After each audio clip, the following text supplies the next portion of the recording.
செய்த எல்லா நன்மைகளுக்காய் கர்த்தாவே, எல்லா கிருபைகளுக்காய், நீ பாராட்டின அன்புக்காய் கர்த்தரை நாங்கள் ஸ்தோத்திரிக்கிறோம், ஸ்தோத்திரிக்கிறோம். 2020 வருஷம் தொடங்கி அரை வருஷத்தை நாங்கள் கழித்து போட்டோம் அப்பா, ஸ்தோத்திரம். இன்னும் 6 மாதங்கள் மாத்திரம் எங்களுக்கு முன்பாக வைக்கப்பட்டிருக்கிறது அப்பா, ஸ்தோத்திராஜா. இந்த 6 மாதங்களிலும் கர்த்தரை கிருபை தொடர்ந்து எங்களோடு கூட வந்தப்பா, ஸ்தோத்திரம். எங்களை ஆசீர்வதிக்கும்படியாய் கர்த்தரின் ஜீவ வார்த்தைகளை எங்களுக்கு தந்து எங்களை கர்த்தர்களாக பலப்படுத்தி நிறுத்தும்படியாய், ஒருவேளை கர்த்தரை வருகை இருந்தால் சத்துக்கு எங்களை ஆயத்தப்படுத்த முடியாது. இதை கேட்கிற ஒவ்வொரு பிள்ளைகளையும் கூட தேவன் ஆசீர்வதித்து அவளை ஆயத்தப்படுத்தும்படியாய் உம்முடைய கர்த்தரை ஒப்புக் கொடுக்கிறோம். துவக்க நேரம் முதல் முடிவு நேரம் மட்டும் பிரசனத்துக்குள் எங்களை மறைத்துக் கொள்ளும்படியாக ஜெபிக்கிறோம். ஆவியானவருக்குள் எங்களை கர்த்தரை மறைத்துக் கொள்ளும். ஆவியானவர் முற்றுமா எங்களை ஆளுகை செய்ய உம்முடைய கர்த்தரை ஒப்புக் கொடுக்கிறோம். கர்த்தரை மகத்துவ நாமத்துக்கு மாத்திரம் நன்றி செலுத்தி கிறிஸ்து இயேசுவின் நாமத்தில் ஒப்புக் கொடுத்து வேண்டிக் கொள்கிறேன் ஜீவனுடைய பிதாவே, ஆமென். நாம் பாடலாம். இந்த அன்புள்ள ஆண்டவர் இயேசுவை நான் இந்த நாமத்தை ஸ்தோத்திரிப்பேன். பாடுவோம்.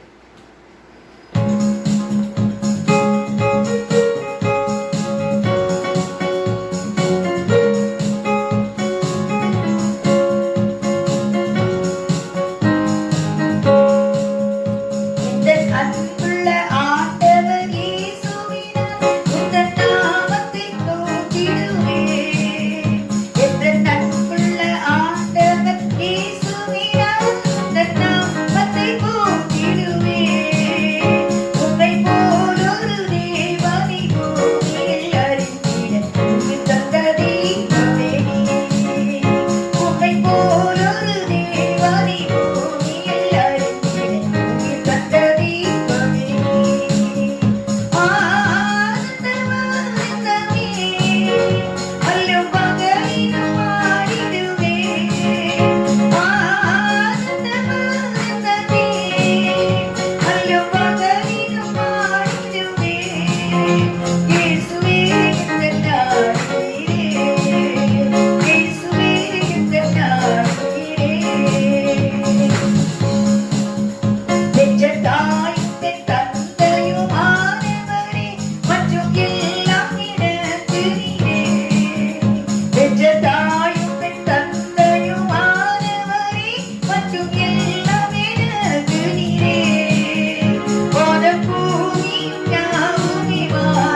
மறைவில் இருக்கிறது. சர்வ வல்லவரின் நிழலில் தங்குவான் என்ற பாட்டை பாடுவோம்.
ஜெயிக்கலாம்.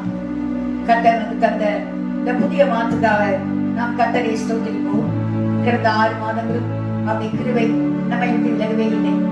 மலைகள் விலகினாலும் பருவதங்கள் நிலை பெயர்ந்தாலும் அவருடைய கிருபை என் கிருபை உன்னை விட்டு விலகாமலும் என் சமாதானத்தின் உடன்படிக்கை நிலை பெயராமல் இருக்கும் என்று உண்மையில் மனதுங்கிற கர்த்தர் சொல்கிறார் சொல்லப்பட்ட வார்த்தையின்படி கர்த்தாவே உடைய கிருபைகளை விட்டு விலகாமலும் எங்களை இம்மட்டும் எங்களை வழிநடத்துகிற கிருபைக்காக நன்றியோடு நாம் ஸ்தோத்திரிக்கிற பாஸ்தோத்திர ராஜா.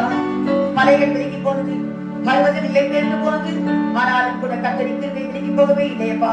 நீர் வார்த்தையில் உள்ள தேவன் இருந்தபடினால் கர்த்தரை நாங்கள் ஸ்தோத்திரிக்கிறோம். கர்த்தர் கூட்டி தந்த புதிய மாதத்துக்காய் ஸ்தோத்திரம். இந்த மாதத்தில் நீர் கொடுத்த ஒரு சீனுள்ள வாக்குத்தத்தத்திற்காய் ஸ்தோத்திரிக்கிறோம். வாக்குத்தத்தத்திற்கு ஆண்டவரே அபாத்திரமாயிருந்த எங்களை கர்த்தர் ஸ்தோத்திரம். வாக்குத்தத்தத்துக்கு சுதந்திரவாளிகளை மாற்றி கிருபைக்காய் கர்த்தரை நாங்கள் ஸ்தோத்திரிக்கிறோம். ஆண்டவரே துதிக்க ராஜா உமக்கு ஸ்தோத்திரம் ஸ்தோத்திரம் ஸ்தோத்திரம். இயேசு கிறிஸ்துவுக்குள் சகல வாக்குத்தத்தங்களும் ஆமென்றும் ஆமென்றும் இருக்கிறது என்று சொல்லப்பட்ட வார்த்தையின்படி எங்களையும் கிறிஸ்துவுக்குள் கொண்டு வந்து அந்த வாக்குத்தத்தத்தை நாங்கள் உரிமையோடு அனுபவிக்க கற்றுக் கொடுத்த கிருபைக்காய் ஸ்தோத்திரிக்கிறோம். இந்த நாளில் நீர் பேச போகிற நீர் கொடுத்த அந்த வார்த்தையை கர்த்தரை நாங்கள் அப்பா ஸ்தோத்திரம் சமுத்திரங்களுக்கு கொடுக்கிறோம். ஆண்டவரே நீர் ஆசீர்வதித்து கொடுத்த ஸ்தோத்திரம். ஆண்டவரே இந்த ஆழங்களை நாங்கள் அறிந்து கர்த்தாவே நீ கேட்கிற ஒவ்வொரு மக்களுக்கும் அது ஆசீர்வாதமாய் இருக்க முடியாது. இந்த பயங்கரமான உபத்திர காலங்களிலே அதை மிகவும் ஆறுதலான ஒரு வார்த்தையால் ஆண்டவரே ஆவியின் மூலமாய் கொடுக்கப்பட்ட வார்த்தை இருக்கிறபடினால் அதை எங்களுக்கு ஆசீர்வதித்து கொடுத்த ஸ்தோத்திரம். அதை கேட்கும் போதே எங்களுடைய ஒரு விசுவாசம் உருவாகும்படியாக கர்த்தர் கிருபை செய்து ஆண்டவரே இதை கேட்கிற ஒவ்வொருவரையும் கர்த்தர் ஆசீர்வதித்து கர்த்தர் வரியை காயப்படுத்த உங்களுடைய கர்த்தர் ஒப்புக் கொடுக்கிறோம். கர்த்தரை மகத்துவ நாம் மாத்திரம் மையப்பட்டு எங்களை உங்கள் மறைத்துக் கொள்ளும் நீர் மாத்திரம் வழிபடும் துதிகரமை நியமத்தை செலுத்துகிறேன். கிறிஸ்து நாமத்தில் ஜெபிக்கிறேன் ஜீவனுள்ள நல்ல பிதாவே ஆமென்.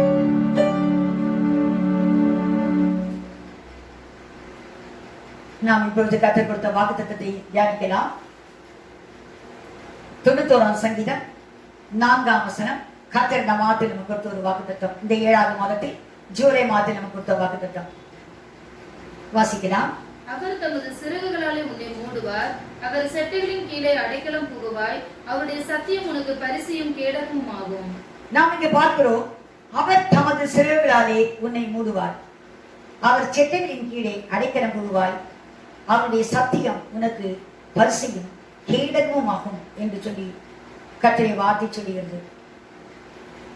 நாம் இங்கிலீஷில் பார்க்கும்போது நிச்சயமாய் நான் உன்னை தமது சிறைகளால் மூடுவேன் என்பதாக எழுதப்பட்டிருக்கிறது.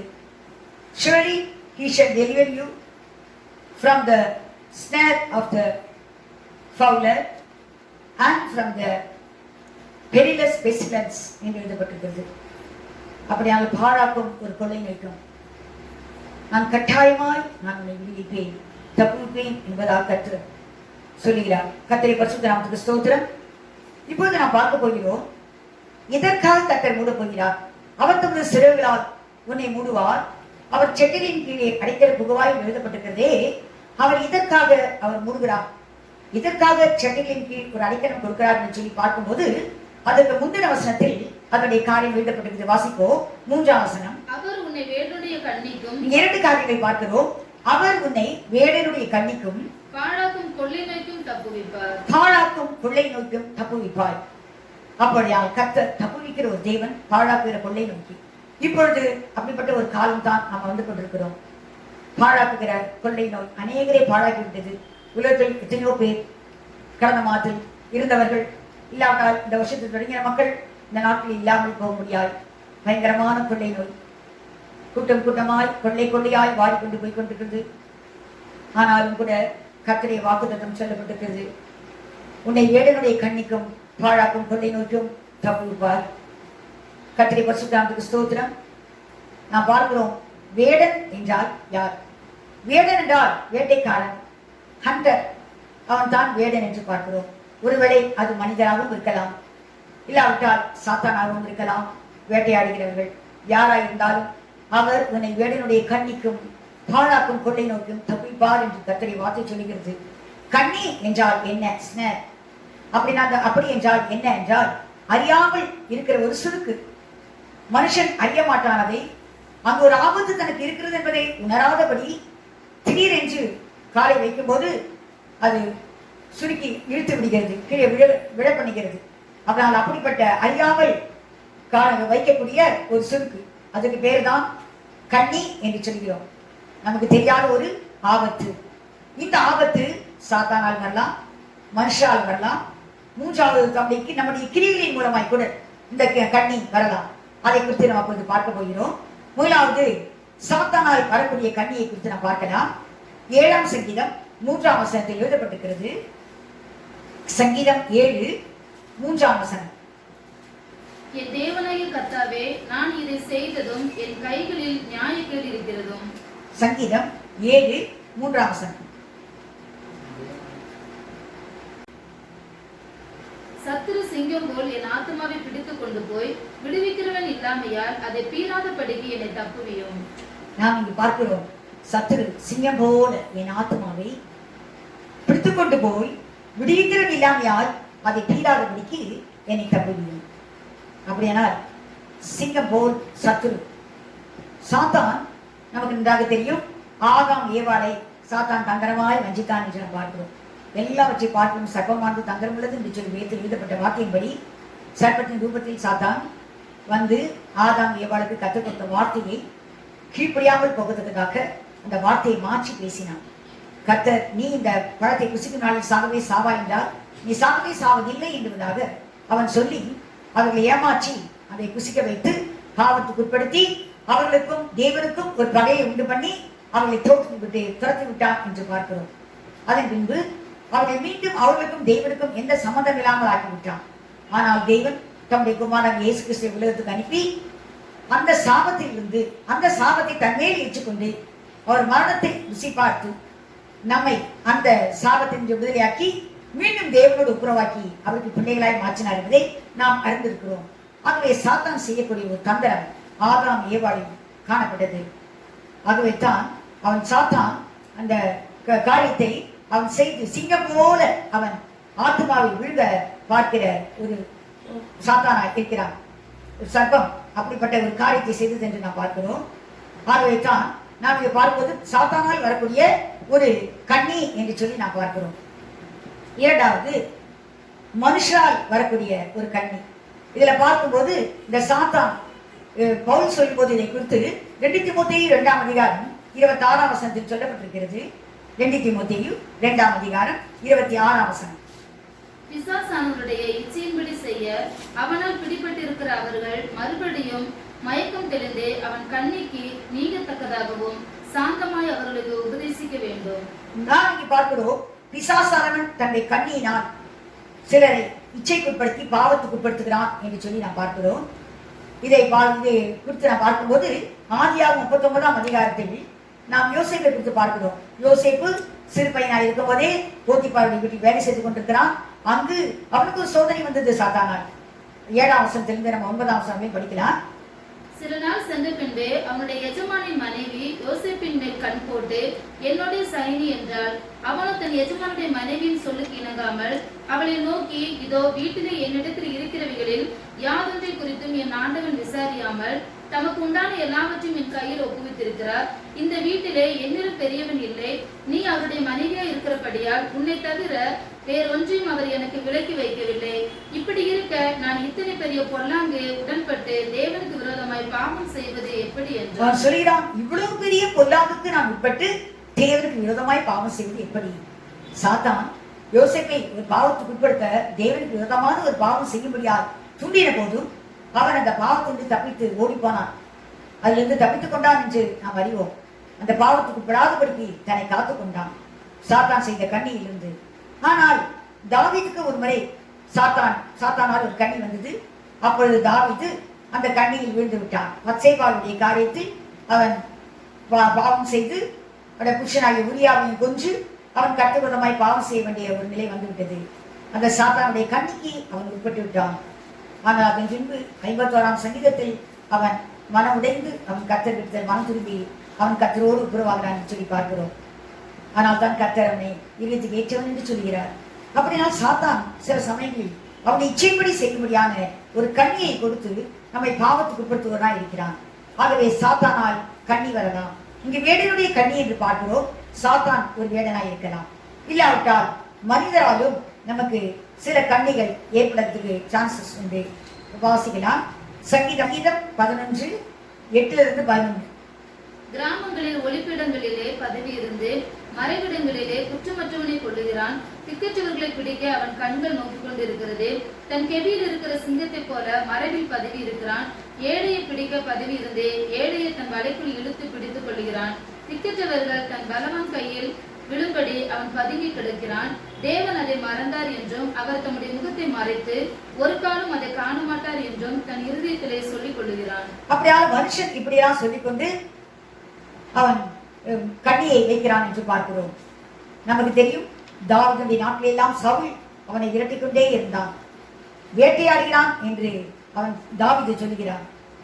1 சாமுவேல் 24ஆம் அதிகாரம் 14-15 எழுதப்பட்டிருக்கிறது. ஒரு நாயை போல, ஒரு கௌதாரியை போல ராஜா என்னை வேட்டையாடுகிறாரே என்று சொல்லி அவன் துக்கப்படக்கூடிய ஒரு நாட்கள். அது மாத்திரமல்ல, தாவீதின் வாழ்நாட்கள் எல்லாம் அமலேக்கியர், பெலிஸ்தியர் போன்ற அநேகர் அவனுக்கு விரோதமாய் எழுப்பி அவனை விரட்டிக் கொண்டே இருந்தார்கள். அவன் நிம்மதியில்லாமல் கர்த்தரை ஆராதிக்க கூட முடியாதவனாய் அவன் காடுகளிலும் மலைகளிலும் அரணான இடத்தை தேடி ஓடிக்கொண்டிருக்கிறான். அந்த நேரங்களில் அவன் சில காரியங்களை சொல்லி எழுதி வைத்திருக்கிறான். பார்க்கலாம். சங்கீதம் 38ஆம் சங்கீதத்தில் 12ஆம் வசனமும் 15ஆவது வசனமும் வாசிக்கலாம். என் பிராணனை வாங்க தேடுகிறவர்கள் எனக்கு கண்ணிகளை வைக்கிறார்கள். எனக்கு பொல்லாங்கு தேடுகிறவர்கள் கேடானவைகளை பேசி நாள் முழுவதும் வஞ்சனைகளை யோசிக்கிறார்கள். கர்த்தாவே, உமக்கு காத்திருக்கிறேன். என் தேவனாகிய ஆண்டவரே, நீர் மறு உத்தரவு கொடுப்பீர். வாழ்க்கை கர்த்தரை நம்பி இருக்கிறான். அந்த கண்ணியிலும் மனுஷனுக்கு விரோதமாய் கண்ணி வைத்திருக்கிறார்கள். ஆனாலும் அவன் கர்த்தரை நோக்கி பார்த்து ஒரு நம்பிக்கையோடு கூட இருக்கிறான். சங்கீதம் 57ஆம் வசனம் 7ஆம் வசனம் வாசிக்கலாம். என் கால்களுக்கு கண்ணியை வைத்திருக்கிறார்கள். என் ஆத்துமா தோய்ந்து போயிற்று. எனக்கு முன்பாக குழியை வெட்டி அதை நடுவிலே விழுந்தார்கள். என் இருதயம் ஆயத்தமாய் இருக்கிறது. தேவனே, என் இருதயம் ஆயத்தமாய் இருக்கிறது. நான் பாடி கீர்த்தனம் பண்ணுவேன். அப்படியால் இந்த நிலையிலே நான் கர்த்தரை பாடி கீர்த்தனம் பண்ண நான் ஆயத்தமாய் இருக்கிறேன் ஆண்டவரே என்று சொல்லுகிறான் தாவீது. அப்படியாவது பாருங்க, இப்படிப்பட்ட கண்ணி வைத்த வேளையில கூட நான் கர்த்தரை துதிக்க அவன் ஆயத்தமாயிருந்தான். சங்கீதம் 64:5ஆம் வசனமும் 7ஆம் வசனம் வாசிக்கலாம். அவர்கள் பொல்லாத காரியத்தில் தங்களை உறுதிப்படுத்திக் கொண்டு மறைவான கண்ணிகளை வைக்க ஆலோசனை பண்ணி அவைகளை காண்பவன் யார் என்கிறார்கள். ஆனாலும் தேவன் அவர்கள் மேல் அம்புகளை எய்வார். சடுதியாய் அவர்கள் காயப்படுவார்கள். ஒரு நிச்சயத்தோடு, ஒரு விசுவாசத்தோடு அந்த கண்ணியிலிருந்து கர்த்தரனை எப்படியாவது காப்பாற்றுவார் என்று சொல்லி அவன் ஒரு விசுவாச அறிக்கை செய்கிறான். சங்கீதம் 140:5-6 5ஆம் வசனம் 6ஆம் வசனம். அகங்காரிகள் எனக்கு கண்ணியையும் கயிறுகளையும் மறைவாய் வைக்கிறார்கள். வழியோரத்திலே வலையை விரித்து எனக்கு சுருக்குகளை வைக்கிறார்கள். நான் கர்த்தரை நோக்கி, நீர் என் தேவன் என்றேன். கர்த்தாவே, என் விண்ணப்பங்களின் சத்தத்துக்கு செவிகொடும். ஜெபிக்கிறான் கர்த்தர் நோக்கி, நீர் விண்ணப்பத்தின் சத்தத்துக்கு செவிகொடும். மனுஷனுக்கு கண்ணி வைத்திருக்கிறார்களே என்று சொல்லி ஓயாமல் அவனுடைய வாழ்க்கையில் முழுதும் பார்த்தீங்கன்னா அவன் ஓடிக்கொண்டே இருக்கிறான். இந்த கண்ணியினால ஜனங்கள் விரோதிக்கிறதுனால. 119ஆம் சங்கீதம் 110ஆம் வசனத்தில் எழுதப்பட்டிருக்கிறது. துன்மார்க்கர் எனக்கு கண்ணி வைக்கிறார்கள். ஆனாலும் நான் உம்முடைய கட்டளைகளை விட்டு வழி தவறேன். நான் உம்முடைய கட்டளை விட்டு வழி தவற மாட்டேன். துன்மார்க்கர் எனக்கு விதமாய் கண்ணிகள் வைத்தாலும் கூட நான் கர்த்தரை விட்டு விலக மாட்டேன் என்று சொல்கிறான். 124ஆம் சங்கீதம் 1ஆம் வசனமும் 6ஆம் வசனத்திலிருந்து 8ஆம் வசனம் வரை வாசிப்போம். மனுஷர் நமக்கு விரோதமாய் எழும்பின போது கர்த்தர் நமது பக்கத்தில் இராவிட்டால் நம்மை அவருடைய பற்களுக்கு இரையாக ஒப்புக்கொடாது இருக்கிற கர்த்தருக்கு ஸ்தோத்திரம். வேடருடைய கண்ணிக்கு தப்பின குருவியை போல நம்முடைய ஆத்மா தப்பிட்டு கண்ணி தெரித்தது, நாம் தப்பினோம். நம்முடைய சகாயம் வானத்தையும் பூமியும் உண்டாக்கின கர்த்தருடைய நாமத்தில் உள்ளது. அப்போ சொல்கிறார், நம்முடைய சகாயம் கர்த்தருடைய நாமத்தில் தான் இருக்கிறது, வானத்தையும் பூமியும் உண்டாக்கின கர்த்தருடைய நாமத்தில் உள்ளது என்று சொல்கிறார். அப்படி மனுஷன் விரோதமாக எழுப்பினாலும் அவருடைய பற்களுக்கு இரையாக்காமல் கர்த்தர் காப்பாற்றினார் அந்த கண்ணியிலும் என்று சொல்லி அவன் கர்த்தரை மகிமைப்படுத்துகிறான். கர்த்தரை பரிசுத்தத்துக்கு ஸ்தோத்திரம். அப்போ எப்படியானால் மனுஷால் கண்ணிகள் உண்டு. முதலாவது சாத்தானால் கண்ணியை பார்த்தோம். அடுத்தது மனுஷால் கண்ணி உண்டு. கண்ணி என்றால் சுருக்கு உண்டு. மூன்றாவது நம்முடைய கிரியைகளினால் கண்ணி வரலாம், கண்ணி அகப்படலாம். நாம் இப்போ பார்க்க பார்க்கிறோம். கர்த்தர் சொல்கிறார், யாத்திராகமத்தின் புஸ்தகம் 34ஆம் அதிகாரம் 12ஆம் வசனம். நீ போய் சேர்கிற தேசத்தின் குடிகளோடு உடன்படிக்கை பண்ணாதபடிக்கு எச்சரிக்கையாய் இரு. பண்ணினால் அது உன் நடுவில் கண்ணியாய் இருக்கும். பாருங்க, நீ போன தேசத்தில் அங்கு அநேக புறஜாதிகள் இருக்கிறார்கள். அவங்களோடு நீ உடன்படிக்கை செய்ய வேண்டாம். அவர்களோடு ஐக்கியப்படுகிறதுல நீ ஜாக்கிரதையா இருக்க வேண்டும் என்று சொல்லி கர்த்தர் சொல்கிறார். ஏனென்றால் நமக்கு நன்றாக தெரியும், 25ஆம் அதிகாரத்தில் இஸ்ரவேல் மக்கள் மோவாபியரோடு ஐக்கிய வைத்து அவர்கள் உடன்படிக்கை செய்து அதில் பெண் கொண்டு அந்த விக்கிராராதனை செய்து கர்த்தருடைய பாவத்தை நடத்தித்தார்கள் என்று சொல்லி நாம் பார்க்கிறோம். ஆகவே கர்த்தர் இப்படிப்பட்ட ஒரு எச்சரிப்பை அந்த நாட்களில் தந்தார். இன்னும் நாம் பார்க்கும்போது எரேமியாவின் புஸ்தகம் 10ஆம் அதிகாரம் 2ஆம் வசனத்தில் பார்க்கிறோம். புறஜாதிகளுடைய மார்க்கத்தை கற்றுக்கொள்ளாதிருங்கள், வானத்தின் அடையாளங்களாலே புறஜாதிகள் கலங்குகிறார்களே என்று சொல்லி நீங்கள் அவைகளாலே கலங்காதிருங்கள். நமக்கு இங்க கர்த்தர் சொல்கிறார், நீ கலங்க வேண்டாம். வானத்தில் சில தோற்றங்கள் மாறும்போது அவர்கள் கலங்குவார்கள், ஆனால் நீங்கள் கலங்க வேண்டாம். அவருடைய புறஜாதிகளுடைய மார்க்கத்தை பின்பற்றாதிருங்கள் என்று சொல்கிறார். இதை குறித்து புதிய ஏற்பாட்டில் கூட நாம் அறிந்திருக்கிறோம். 2 கொரிந்தியர் 6ஆம் அதிகாரம் 14ஆம் வசனமும் 17, 18 எழுதப்பட்டிருக்கிறது. அவிசுவாசிகளோடு பிணைக்கப்படாதிருப்பீர்களாக என்று சொல்லி அங்க முதலாவது தொடர்ந்து 14ஆம் வசனத்துல 17, 18 வாசிக்கலாம். ஆனபடியால் நீங்கள் அவர்கள் நடுவிலிருந்து புறப்பட்டு பிரிந்து போய் அசுத்தமானதை தொடாதிருங்கள் என்று கர்த்தர் சொல்கிறார். கர்த்தர் சொல்கிறார், அசுத்தமானதை தொடாதிருங்கள், அவர் நடுவிலிருந்து பிரிந்து போய் அப்பொழுது நான் உங்களை ஏற்றுக்கொள்வேன், நான் உங்களுக்கு பிதாவாயிருப்பேன், நீங்கள் எனக்கு குமாரத்தியுமாய் இருப்பீர்கள் என்று சர்வ வல்லமையுள்ள கர்த்தர் சொல்கிறார் எழுதப்பட்டிருக்கிறது. ஏனென்றால் கர்த்தர் அந்த அசுத்தமான காரியங்களில் ஒரு பிரிப்படுகிற தேவன் அல்ல. அதனால கூட இன்று கண்ணி வரலாம் என்று சொல்லி நாம் யாத்திராமத்தில் பார்த்தோம். நியாயாதிபதிகளின் புஸ்தகம் 2ஆம் அதிகாரம் 3ஆம் வசனத்தில் பார்க்கிறோம், அவருடைய தேவனை கூட நீங்கள் பின்பற்ற வேண்டாம் என்று சொல்லி வாசிக்கலாம். நியாயாதிபதிகள் 2ஆம் அதிகாரம் 3ஆம் வசனம்.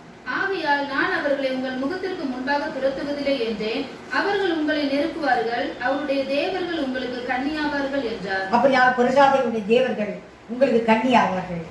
சில காரியங்களை கர்த்தர் சொல்கிறார். நாம் கீழ்ப்படியாத பட்சத்தில் கண்ணியில் அகப்பட வேண்டிய ஒரு சூழ்நிலை ஏற்படுகிறது.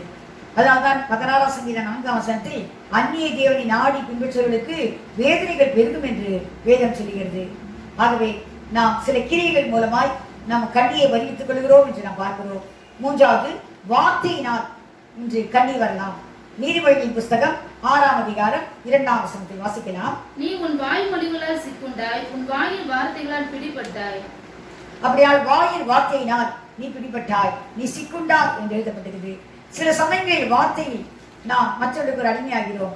ஒரு கண்ணில் அகப்படுகிற ஒரு சூழ்நிலை, அதை பின்புமா யோசிக்க தோணும். ஆகவே சில வார்த்தையினால் கூட கண்ணில் அகப்பட வேண்டிய ஒரு சூழ்நிலை வருகிறது என்று நாம் பார்க்கிறோம். அடுத்தது நீதிமொழிகளின் புஸ்தகம் 29ஆம் அதிகாரம் 25ஆம் வசனத்தில் எழுதப்பட்டிருக்கிறது, மனுஷனுக்கு பயப்படுகிற பயம் கண்ணியை வருவிக்கும் என்று. மனுஷனுக்கு பயப்படும் போது அது நமக்கு கண்ணியாய் மாறுகிறது. கர்த்தர் மனுஷருக்கு பயப்பட வேண்டாம் என்று சொன்னார். நீதிமொழிகளின் புஸ்தகம் 14ஆம் அதிகாரம் 27ஆம் வசனத்தில் போடப்பட்டிருக்கிறது, வாசிக்கலாம். நீதிமொழிகள். கர்த்தருக்கு பயப்படுதல் ஜீவ ஊற்று, அதனால் மரண கண்ணிகளுக்கு தப்பலாம். பாருங்க, மனுஷனுக்கு பயப்படுகிற பயம் கண்ணியை வருவிக்கும், ஆனால் கர்த்தருக்கு பயப்படுதல் ஜீவ ஊற்று, அதனால் மரண கண்ணிகளுக்கு நாம் தப்பலாம் என்று எழுதப்பட்டிருக்கிறது. தானியேல் அந்த நாட்களில ராஜாவைத்தான் 30 நாட்கள் வணங்க வேண்டும், ஏனென்றால் தானியேல் மேல் ஒரு குற்றச்சாட்டை ஏற்படுத்த வேண்டும், ஒரு குற்றம் கண்டுபிடிக்க வேண்டும் என்று சொல்லி அவனோடு வேலை செய்தவர்கள் பிரயாசப்பட்டார்கள். ஏனென்றால் தானியேல் தன்னுடைய காரியத்தில் மிகவும் உண்மையுள்ளவனாய் இருந்தான் என்று பார்க்கிறோம். ஆகவே அவன் மேல் சில குற்றச்சாட்டுகளை சாட்டலாம் என்று அவனை பார்த்துக் கொண்டிருக்கும் போது அவன் மேல் எதுவுமே குற்றம் கண்டுபிடிக்க முடியவில்லை. ஆகவே அவன் கர்த்தரை ஆராதிக்கிறதை குறித்து அவர்கள் ஒரு குற்றம் கண்டுபிடிக்கலாம் என்று சொல்லி அவர்கள் ஒரு திட்டம் போட்டார்கள். ராஜாவிடத்தில் போய் சொன்னார்கள், ராஜாவை தவிர வேறு எதையும் ஒருத்தரும் ஆராதிக்க கூடாது, ராஜாவை மாத்திரம்தான் வணங்க வேண்டும் என்று சொல்லி 30 நாட்கள் வணங்க வேண்டும் என்று சொல்லி ஒரு யோசனை சொன்னார்கள். உடனே ராஜா அதற்கு கையெழுத்து அதை ஏற்றுக்கொண்டான்.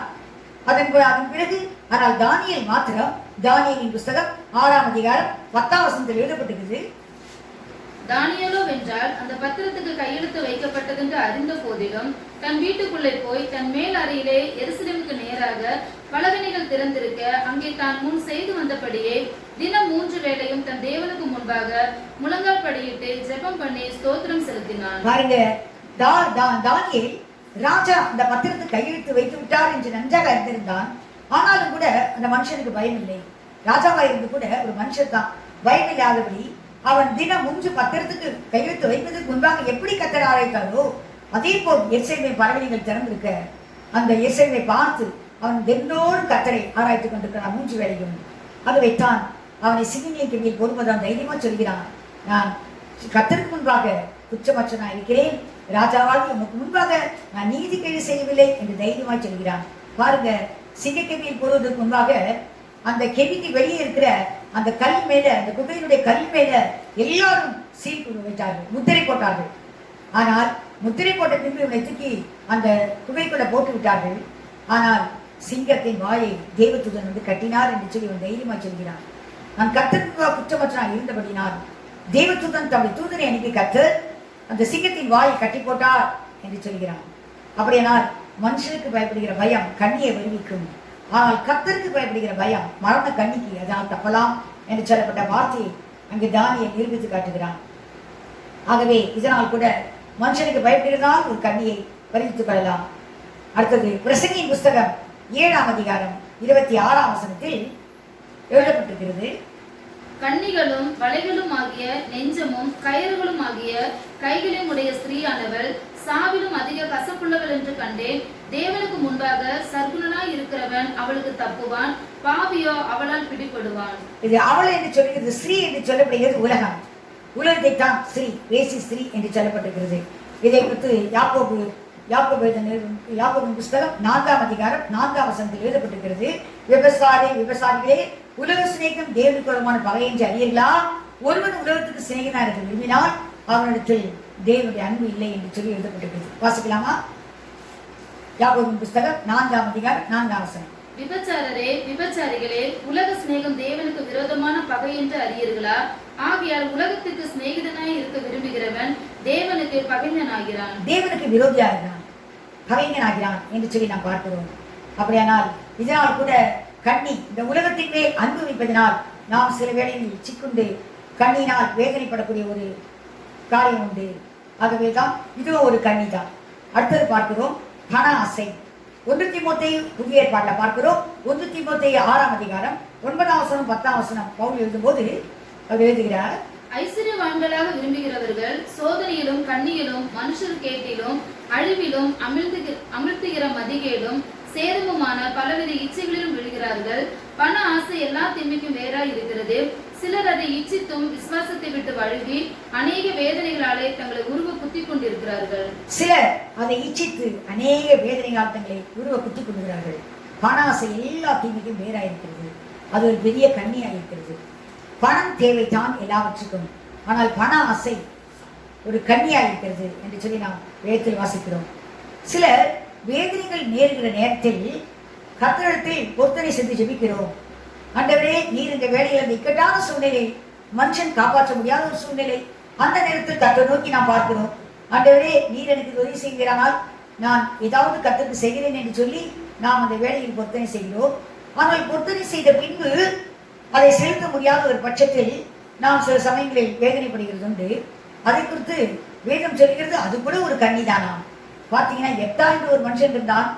அவன் நான் ஜெயத்தை பெற்றுக்கொண்டு வந்த பின்பு நான் எனக்கு முன்பாக எது வருகிறதோ அதை நான் கர்த்தருக்கு பலி செலுத்துவேன் என்று சொல்லி அவன் கர்த்தருக்கு முன்பாக பொருத்தனை செய்து கொண்டான். ஆனால் அவருடைய மகள் திடீரென்று ஆடி பாடி சந்தோஷத்தோடு அவர் மகிழ்விக்க வந்து விட்டாள். உடனே அவன் வேதனைப்படுகிறான். அந்த மகளை காட்டிலும் அவனுக்கு வேறு ஒரு பிள்ளை இல்லை, வேறு பிள்ளைகளே இல்லை, அந்த ஒரே ஒரு மகள் தான். அவன் வேதனைப்படுகிறான். ஆனாலும் அவள் சொன்னாள், நீங்கள் கர்த்தருக்கு எதை பொருத்தனை செய்தீர்களோ அதை செய்யுங்கள் என்று சொல்லி அவள் தன்னை ஒப்பு கொடுத்தாள். அதன் பின்பு எத்தா அதை செய்தான் என்று சொல்லி நாம் வேதத்தில் பார்க்கிறோம். நியாயாதிபதிகளின் புத்தகத்தில் எழுதப்பட்டிருக்கிறது. ஆனால் சில சமயத்தில் இந்த பொருத்தனை செய்த பின்பு நாம் யோசிக்கிறோம் இது எப்படி செய்ய முடியும் என்று சொல்லி. ஆனால் அது கூட ஒரு கன்னியாக இருக்கிறது என்று சொல்லி வேதம் சொல்லுகிறது. பார்க்கலாம். நீதிமொழியின் புஸ்தகம் 20ஆம் அதிகாரம் 25ஆம் வசனம். பரிசுத்தமானதை விழுங்குகிறதும் பொருத்தனை செய்த பின்பு யோசிக்கிறதும் மனுஷனுக்கு கண்ணியாய் இருக்கும். பாருங்க, பரிசுத்தமானதை விழுங்குகிறதும் பொருத்தனை செய்த பின்பு யோசிக்கிறதும் மனுஷனுக்கு கண்ணியாய் இருக்கும் என்று எழுதப்பட்டிருக்கிறது. இப்படி அநேக கண்ணிகள் உண்டு. ஆகவே தான் வேடனுடைய கண்ணிக்கும் கர்த்தர் பாழாக்கும் கொள்ளை நோய்க்கும் உன்னை தப்புவிக்கிறார் என்று எழுதப்பட்டிருக்கிறது. கர்த்தர் நமக்கு தந்த வார்த்தை, அவர் தமது சிறகளாலே மூடுகிறார், அவர் செட்டையின் கீழே அடைக்கலம் புகுவாய், அவருடைய சத்தியம் உனக்கு பரிசையும் கேடகமாகும் என்று வார்த்தை கொடுத்தார். ஆனால் அவர் எதற்காக அதை மூடுகிறார், எதற்காக அவர் தப்புவிக்கிறார் என்று நான் பார்க்க வேண்டியது அவசியமா இருக்குது. அந்த முதல் வசனத்தில் பார்க்கும்போது அதில் பார்க்கிறோம் வேடனுடைய கண்ணிக்கு. அவ வேடன் மனுஷனாக இருக்கிறான், சாத்தானாக இருக்கிறான். நம்முடைய கீழ்ப்படியாமையினாலே, நம்முடைய கிரியைகளினாலே அநேக கண்ணிகளை நாம் வருவித்துக் கொள்வதை காணப்படுகிறோம். அதை குறித்து நாம் பார்த்தோம். அடுத்தது பாழாக்கும் கொள்ளை நோய்க்கும் தப்புவிப்பார் என்று நாம் பார்க்கிறோம். பாழாக்கும் கொள்ளை நோய், பெரிலஸ் பெஸ்டிலன்ஸ் என்று எழுதப்பட்டிருக்கிறது. அப்படியானால் பயங்கரமான பாழாக்கக்கூடிய ஒரு கொள்ளை நோய். அதை பார்க்கிறோம். கொள்ளை நோய் ஏன் வருகிறது என்று பார்க்கும்போது ஆமோஸ் தீர்க்கதரிசி புஸ்தகம் 3ஆம் அதிகாரம் 6ஆம் வசனத்தில் நாம் ஒரு வசனத்தை வாசிக்கிறோம், பார்க்கிறோம். ஆமோஸ் 3:6. ஊரில் எக்காலம் ஊதினால் ஜனங்கள் கலங்காதிருப்பார்களோ? கர்த்தருடைய செயல் இல்லாமல் ஊரில் தீங்கு உண்டாகுமோ? அப்படினால் கர்த்தருடைய செயல் இல்லாமல் ஊரில் தீங்கு வருமோ? அப்படினால் ஊரில் தீங்கு வர வேண்டுமானால் கர்த்தருடைய செயல்தான். ஏனென்றால் ஜனங்கள் பாவம் செய்யும் போது கர்த்தர் ஒரு தண்டனை கொடுக்க வேண்டியது அவசியமாக இருக்கிறது. ஆதியாகமத்தில் கூட பார்க்கிறோம், நோவா காலத்தில் தேவன் மனுஷனுடைய அக்கிரமம் பூமியிலே மிகுதியாக இருக்கிறது என்று பார்த்து அவர் மனுஷனை உண்டாக்கினதற்காக அவர் விசனப்பட்டார். அவருடைய இதயத்துக்கு விசனமா இருந்தவர் துக்கப்படுகிறார். அது ஏன் மனுஷனை நான் உண்டாக்கினேன் என்று சொல்லி உடனே அவர் ஜலப்பிரளயத்தை வருவித்து 40 நாட்கள் மழை பெய்து எல்லாம் அழித்தது என்று சொல்லி நாம் பார்க்கிறோம். நமக்கு தெரியும், நோவா குடும்பம் மாத்திரம் தப்பிக்கப்பட்டது. நோவா கானாதை குறித்து எச்சரிக்கை பெற்று தன்னுடைய குடும்பத்தை ரட்சிக்கும்படியால் ஒரு பேழையை உண்டாக்கி அவனுடைய குடும்பம் மாத்திரம் காப்பாற்றப்பட்டது. அவர் உண்டாக்கின ஆடு மாடுகள் பட்சிகள் மற்ற எல்லா காரியங்களும் காப்பாற்றப்பட்டது. ஆனால் மனுஷன் மாத்திரம் ஒருவருமே பிரவேசிக்கவில்லை. நோவா குடும்பத்தாரை தவறு என்று பார்க்கிறோம். கர்த்தர் 7 நாட்கள் தாமதம் செய்து கூட ஒருவரும் பிரவேசிக்க முடியவில்லை. அப்படி கர்த்தருடைய கோபம் வந்தது. அதே போல் கர்த்தர் சொல்கிறார், இப்பொழுதும் ஊரில் எக்காலம் ஊதுகிறார்கள், கர்த்தருடைய செயலில்லாமல் தீங்கு வர முடியாது என்று சொல்லி. இப்பொழுது கூட நாம் பார்க்கிறோம், இந்த பயங்கரமான கொரோனா வியாதி கொள்ளை கொள்ளையாய் ஜனங்கள் அழிந்து கொண்டிருக்கிறதை பார்க்கிறோம். ஒரு பயங்கரமான ஒரு வியாதி வருகிறதும் தெரியறதில்லை, அது போவதும் தெரியறதில்லை. ஜனங்கள் மடிந்து போகிறார்கள் என்று பார்க்கிறோம். அப்படியானால் கர்த்தருடைய கோபம் தான் இது என்று சொல்லி நிச்சயமாக நம்ம சொல்ல முடியும். அதனால்தான் நாம் இங்கே பார்க்கிறோம், வேதத்தில் கூட ஒரு இன்சன்ஸை பார்க்கிறோம். 1 நாளாகமம் 21ஆம் அதிகாரத்தில் ஒரு சம்பவம் எழுதப்பட்டிருக்கிறது. தாவீதுடைய காலத்திலே தாவீது கர்த்தருக்கு விரோதமாய் ஒரு பாவம் செய்ய வேண்டிய ஒரு சூழ்நிலை ஏற்பட்டது. சாத்தான் அவனை ஏவினான் என்று எழுதப்பட்டிருக்கிறது. சாத்தான் ஏவினபடினால் அவன் ஒரு பாவம் செய்கிறான். ஜனங்களை எண்ண வேண்டாம், தொகையிட வேண்டாம் என்று கர்த்தர் சொன்னார். ஆனால் தொகையிட்டான். தொகையிட அவனுடைய இருதயம் ஏவப்பட்டது. அப்பொழுது யோவாப் சொல்கிறான், வேண்டாம் ராஜா, அது அருவருப்பா இருக்கும் கர்த்தருக்கு என்று சொல்கிறான். ஆனால் அவனுடைய வார்த்தை மேலிட்டபடினால் யோவாப் ஜனங்களை எண்ண ஆரம்பித்தான். அதனால் கர்த்தருக்கு கோபம் வந்து 3 காரியங்கள் தாவீதுக்கு முன்பாக வைக்கப்பட்டது. அதில் முதல் காரியம் 7 வருட பஞ்சம், அடுத்தது 3 மாதம் சத்துருக்களுடைய சங்காரம், கடைசியாய் கர்த்தரை பட்டயமாகிய கொள்ளை நோய். 3 நாட்கள் கர்த்தரை பட்டயமாகிய ஒரு கொள்ளை நோய் என்று சொன்னார். அதை குறித்து நான் வாசிக்கலாம். 1 நாளாகவும் 21ஆம் அதிகாரம் 12ஆம் வசனத்திலிருந்து 14ஆம் வசனம் வரை வாசிப்போம். 3 வருஷத்துக்கு பஞ்சமோ அல்லது உன் பகைஞரின் பட்டயம் உன்னை பின்தொடர நீ உன் சத்துருக்களுக்கு முன்பாக முறிதோடி போக செய்யும் 3 மாத சங்காரமோ அல்லது 3 நாள் கர்த்தருடைய தூதன் இஸ்ரவேலுடைய எல்லையெங்கும் சங்காரம் உண்டாகும்படி தேசத்தில் நிற்கும் கர்த்தருடைய பட்டயமாகிய கொள்ளை நோயோ, இவைகளில் ஒன்றை தெரிந்து கொள் என்று கர்த்தர் உரைக்கிறார். இப்போதும் என்னை அனுப்பினதற்கு நான் என்ன மறு உத்தரவு கொண்டு போக வேண்டும் என்பதை யோசித்து பாரும் என்றான். பாருங்க, அதை பார்க்கிறோம். 3 வருடம் பஞ்சம், 3 மாதம் சத்துருடைய சங்காரம், அதன் பின்பு 3 நாள் கொள்ளை நோய். இந்த கொள்ளை நோயில போடப்பட்டிருக்கிறது கர்த்தரை பட்டயமாகிய கொள்ளை நோயோ, நீ ஒன்றை தெரிந்து கொள், நான் என் அனுப்பினருக்கு போய் நான் பதில் சொல்ல வேண்டும் என்று சொல்கிறான். உடனே தாவீது யோசிக்கிறான், நான் மனுஷன் கையில் விழாதிருப்பேனாக, கர்த்தர் கையில் விழுவேனாக என்று சொல்லி அந்த பட்டயத்தை தெரிந்து கொண்டான். உடனே பார்த்தீர்களானால் 70,000 பேர் மரித்து போனார்கள் என்று எழுதப்பட்டிருக்கிறது. அந்த வாதையினால் 70,000 பேர் செத்து போனார்கள். ஆனால் கர்த்தர் அவனுக்கு ஒரு ஆலோசனை கொடுக்கிறார். அவன் துக்கப்படுகிறான், நான் தான் பாவம் செய்தேன், இந்த ஜனங்கள் என்ன செய்தார்கள், இந்த ஆடுகள் என்ன செய்தது என்று சொல்லி அவன் துக்கப்படுகிறான். அதன் பின்பு காத் என்ற ஒரு தீர்க்கதரிசியின் மூலமாய் கர்த்தர் அவனோடு பேசுகிறார். அவனை வரி செலுத்தும்படியாய் கர்த்தர் ஏவுகிறார். உடனே அவன் ஓர்தானின் களம் என்ற ஒரு களத்தை வாங்கி அந்த இடத்தில் கர்த்தருக்கு வரி செலுத்தினான் என்று பார்க்கிறோம். 26, 27ஆம் வசனத்தை வாசிக்கலாம். அங்கே கர்த்தர் ஒரு பலிபீடத்தை கட்டி சர்வாங்க தகன பலியையும் சமாதான பலியையும் செலுத்தி கர்த்தரை நோக்கி விண்ணப்பம் பண்ணினான். அப்பொழுது அவர் வானத்திலிருந்து சர்வாங்க தகன பலிபீடத்தின் மேல் இறங்கின அக்கினியினால் அவனுக்கு மறு உத்தரவு கொடுத்ததும் அல்லாமல் தேவதூதன் தன்னுடைய பட்டயத்தை உரையிலே திரும்ப போட வேண்டும் என்று கர்த்தர் அவனுக்கு சொன்னார். பார்க்க ஒரு பெரிய பட்டயத்தோடு வந்து நின்று கொண்டிருந்த தூதன், வானத்துக்கும் பூமிக்கும் இடையே ஒரு பெரிய தூதன் வந்து ஒரு பட்டயத்தோடு நிற்கிறான். ஏற்கனவே 70,000 பேர் செத்து போனார்கள். இன்னமும் கர்த்தருடைய பட்டயமாகிய கொள்ளை நோய் இன்னும் கிரியை செய்ய முடியாது. ஒரு பெரிய தூதன் வந்து நின்றான். உடனே கர்த்தர் ஒரு ஆலோசனை கொடுக்கிறார். அவனுக்கு பலி செலுத்தும்படியால் அவன் சமாதான பலிகளை செலுத்தி கர்த்தர் நோக்கி விண்ணப்பம் பண்ணும்போது கர்த்தர் அதுக்கு இறங்கி மறுபடியும் இந்த தூதன் இந்த பட்டயத்தை உரையிலே போடும்படியாக கர்த்தர் கிருபை செய்தார் என்று பார்க்கிறோம். அதனால் அந்த தாவீது அதன் பின்பு அந்த கொள்ளை நோய் அந்த ஜனங்களை தொடாதபடி கர்த்தர் காப்பாற்றினார் என்று சொல்லி பார்க்கிறோம்.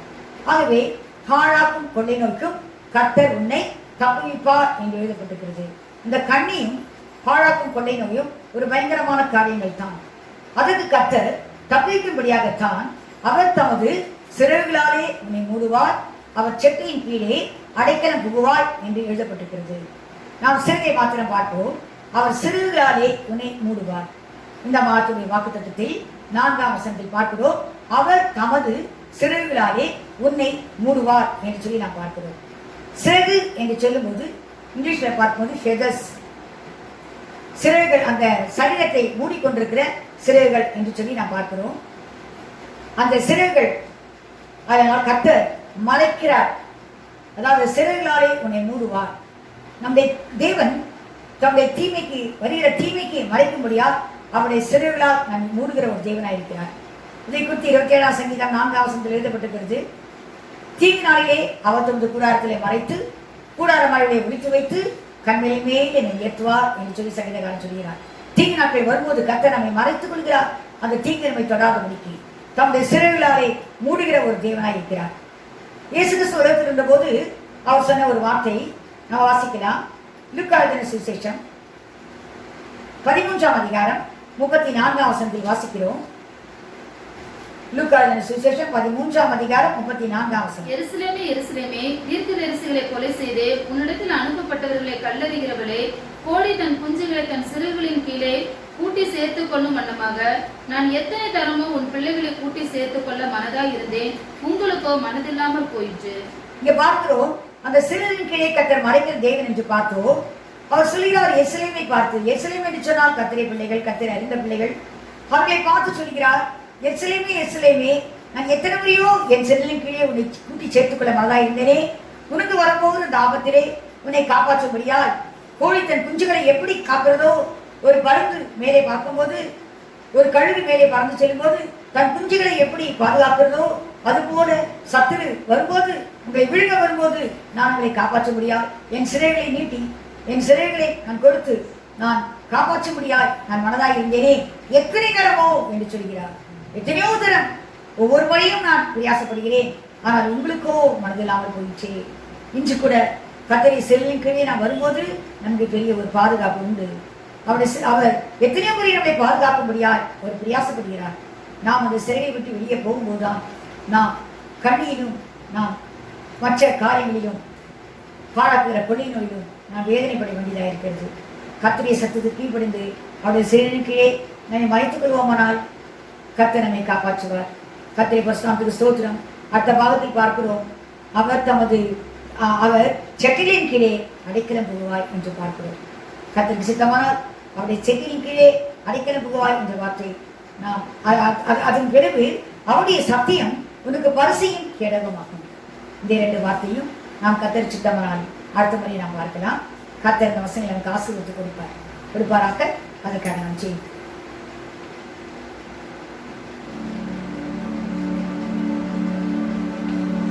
ஜெபிக்கலாம். ஸ்தோத்திரம் கர்த்தாவே, உமக்கு ஸ்தோத்திரம் ஸ்தோத்திரம் ஸ்தோத்திரப்பா ஸ்தோத்திரம்.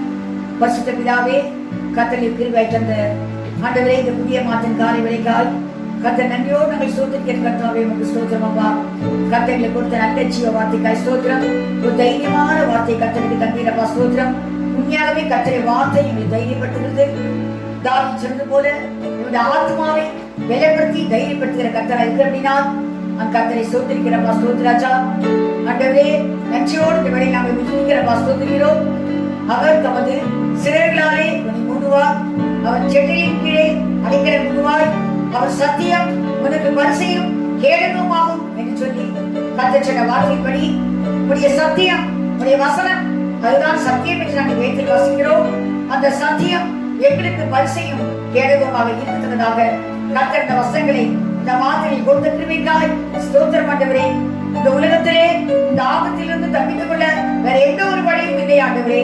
ஆனால் கர்த்தருடைய சிறகும் கர்த்தருடைய செட்டைகளும் எங்களுக்கு அடைக்கலமும் எங்களுக்கு மயமாயிருந்து எங்களை காப்பேன் என்று சொன்ன கர்த்தருக்கு நாங்கள் கோடி கோடியான சொத்தில் எடுக்கிறோம். ஆண்டவரை இன்னும் இந்த சட்டத்தை பற்றிக்கொண்டு அது எங்களுக்கு கேடகமாயிருந்து இந்த பெரிய ஒரு கோகாப்திக்கு கர்த்தரை பிள்ளைகள் யாரும் தப்பித்துக் கொள்ள முடியாது, கர்த்தர் உதவி செய்ய முடியாது. உங்களுடைய கர்த்தர்களுக்கு கொடுக்கிறாச்சா நீ கொடுத்த ஜீவ வார்த்தைக்காய் கர்த்தரை சோதரிக்கிறோம். கடந்த மாதங்கள் எல்லாம் கர்த்தரை திருவேலுக்கு போதுமானதா இருந்தது. தொடர்ந்து பிரசனம் எங்களோடு நீங்க வழிநடத்த முடியாது. உங்களுடைய கர்த்தர்களுக்கு கொடுக்கிறோம். இதை கேட்டுக்கொண்டிருக்கிற ஒவ்வொரு கர்த்தரை பிள்ளைகளையும் என் தேவன் ஆசீர்வதித்து அவர்களுக்குள்ள இந்த விசுவாசத்தை உருவாக்கி அவர்களுக்கு இந்த வார்த்தையின்படியே ஆண்டவரே ஸ்தோத்திரம் ஒரு விசுவாசத்தை ரட்சித்தது என்று சொன்ன கர்த்தர் அந்த விசுவாசத்தின்படியே இந்த பெரிய பாதுகாப்பை பெற்றுக்கொள்ள என் தேவன் உதவி செய்ய கர்த்தரும் கொடுக்கிறோம். கர்த்தருக்கு மாத்திரம் நன்றி செலுத்துகிறோம். நேரப்பட்ட கர்த்தருக்கு தொடர்ந்து எங்களோடு கொடுத்தபினால் கர்த்தருக்கு ஸ்தோத்திரங்களிலே எடுத்து கர்த்தரை கர்த்தரிலிருந்து கொடுத்து தாழ்வோடு வேண்டிக் கொள்கிறேன். ஜீவனுள்ள நல்ல பிதாவே. ஆமென்.